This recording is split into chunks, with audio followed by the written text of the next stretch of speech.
میں نہیں مانتا کاغذ پہ لکھا شجرہ نسل، بات کرنے سے یہ قبیلے کا پتہ چلتا ہے۔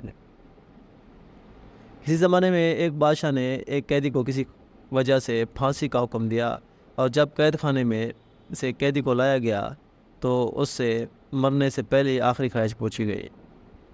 قیدی نے کہا، میں کیونکہ ایک اچھے گھرانے سے ہوں لہٰذا مجھے اعلیٰ نسلی گھوڑوں سے پھانسی لگایا جائے۔ اس زمانے میں پھانسی کے تخت پر چڑھا کر گھوڑوں سے باندھ کر گھوڑوں کو دوڑایا جاتا تھا، اس طرح پھانسی کی سزا ہوتی تھی۔ خیر، گھوڑوں کو لایا گیا تو قیدی بول اٹھا، ان میں سے ایک تو نسلی ہے پر ایک نسلی نہیں، لہذا میری آخری خواہش مکمل نہیں ہوئی۔ بادشاہ نے گھوڑوں کو مالک کو بلوایا اور پوچھا، کیا یہ بات سچ ہے؟ کہ گھوڑوں کے مالک نے جواب دیا، بالکل، ایک اصلی ہے لیکن دوسرا میں نے گدھے کا ملاپ شامل ہے۔ بادشاہ نے حیران ہو کر قیدی سے پوچھا کہ تمہیں یہ بات کیسے پتہ چلی کہ ایک گھوڑا نسلی ہے اور ایک نسلی نہیں؟ قیدی نے کہا، جو نسلی ہے وہ بڑے آرام سے کھڑا تھا، جبکہ جو ملاپ گدھے کا ہے وہ گدھے کی طرح کبھی ادھر ٹانگیں مار کر، منہ پھیر کر، اچھل کر، کبھی بیٹھ جا، جس سے مجھے علم ہوا۔ بادشاہ قیدی کی دانائی اور سوچ سے بڑا متاثر ہوا اور قیدی کی پھانسی منسوخ کر کے اپنے وزیر سے کہا، اس کی ایک روٹی میں اضافہ کر دیا جائے۔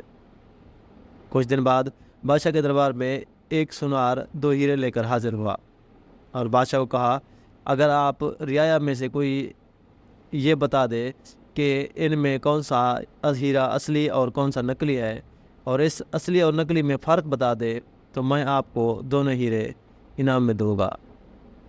بہت سے لوگوں سے پوچھا مگر کوئی مکمل جانچ نہ کر سکا۔ بادشاہ کے دماغ میں قیدی کا خیال آیا۔ بادشاہ نے اس کو دربار میں حاضر ہونے کا حکم دیا۔ سپاہی قید خانے میں سے قیدی کو لے کر حاضر ہوئے اور قیدی کو ہیرے جانچ پڑتال کے لیے دیے گئے۔ قیدی نے کچھ ہی لمحوں میں بتا دیا کہ ایک اصلی اور دوسرا نقلی ہے۔ بادشاہ نے پوچھا، تمہیں کیسے پتہ چلا؟ قیدی نے کہا، اصلی ہیرا رگڑنے سے کبھی گرم نہیں ہوتا، جبکہ نقلی ہیرا رگڑنے سے گرم ہو جاتا ہے۔ سونار نے وہ دونوں ہیرے بادشاہ کو انعام میں دیے اور چلتا بنا۔ بادشاہ قیدی کی دانائی اور سوچ پر بہت زیادہ خوش ہوا اور سپاہیوں سے ایک اور روٹی بڑھانے کا حکم دیا۔ دوپہر کو جب سپاہی قیدی کو ایک اور روٹی اضافی کے ساتھ دینے آئے تو قیدی نے کہا کہ بادشاہ بھی کسی لانگری کا بیٹا ہے۔ بعض سپاہیوں نے قیدی کی یہ بات بادشاہ تک پہنچا دی۔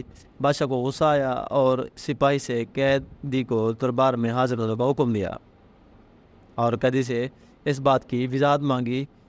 قیدی نے بادشاہ کو کہا، اپنے خاندان کے بارے میں کسی سے پتہ کرا لو۔ بادشاہ کی سلطنت میں سے ادھیڑ عمر شخص کو ڈھونڈا گیا اور اس سے بادشاہ کے آباء و اجداد کے بارے میں پوچھا گیا۔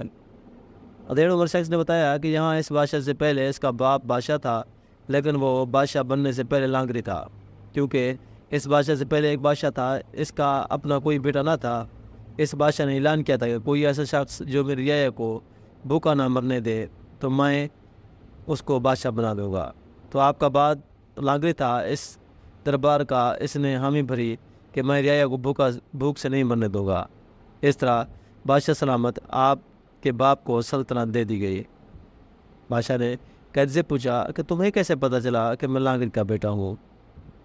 قیدی نے کہا، میں نے جتنے حکمت اور دانائی کی باتیں تمہیں بتاتا گیا، تم بجائے مجھے آزادی دینے کے، ہیرے یا جواہرات انعام میں دینے کے، میری روٹی میں اضافہ کر دیتے تھے۔